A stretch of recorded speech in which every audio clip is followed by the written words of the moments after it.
चेहरों से देखकर मैं बता सकता हूं कि बदलाव की आंधी चल रही है।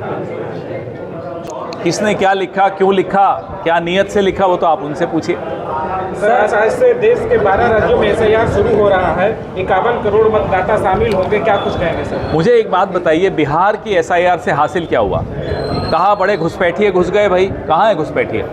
एक वोटर नहीं मिला जो विदेश का हो। आज का आंकड़ा आज ही निकला है।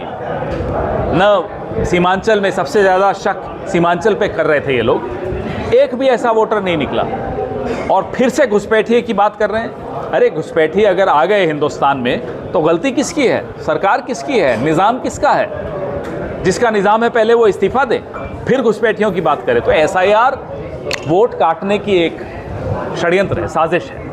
और वोट किसके काटे जा रहे हैं? वोट मजलूमों के काटे जा रहे हैं, वोट अक़लियतों के काटे जा रहे हैं, वोट दलितों के काटे जा रहे हैं। क्यों काटे जा रहे हैं? क्योंकि सबसे ज़्यादा रुसवाई इन्हीं तबकों में है सरकार के खिलाफ।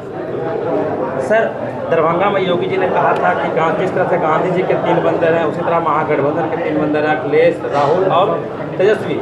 उन्होंने पप्पू भी कहा। बड़ी अटपटी सी और वाहियात सी भाषा है। ये ज़ुबान एक साधु संत पीर की तो हो नहीं सकती। योगी नाम है और ऐसी बदजुबानी मुझे नहीं लगता बिहार माफ़ करे। क्या लगता है कि ऐसे बयानों से बचना चाहिए? सबको बचना चाहिए। इस तरह की बदजुबानी करने की कोई ज़रूरत नहीं होती जमहूरियत में। आप अपना काम बताइए कि भाई हमने ये काम किया और जब जीतेंगे तो ये काम करेंगे। उससे ज़्यादा और क्या बोलना है आप? हम तो 20 साल से सरकार में नहीं है साहब।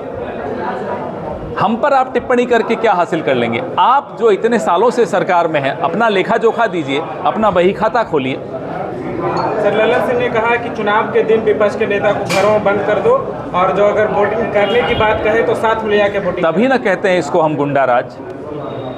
ऐसा गुंडा राज कि जहां एक प्रत्याशी इनका गोली चला देता है, हत्या कर देता है, फिर जब आप लोगों का दबाव पड़ता है तो उसको बड़ी बाइज्जत जेल में ले जाया जाता है। ये गुंडा राज नहीं है तो मुझे बताइए क्या है?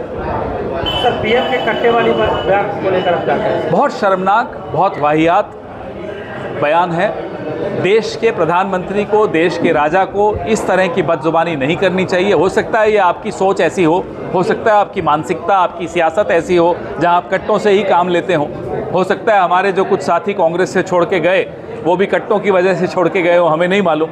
लेकिन हम और बिहार और ये देश, ये सभ्यता इस तरह की ज़ुबान को बर्दाश्त नहीं करती। सर, आप बिहार में आए हैं तो क्या लग रहा है सर, महागठबंधन की हवा क्या लग रहा है? आपके चेहरों से देखकर मैं बता सकता हूं कि बदलाव की आंधी चल रही है।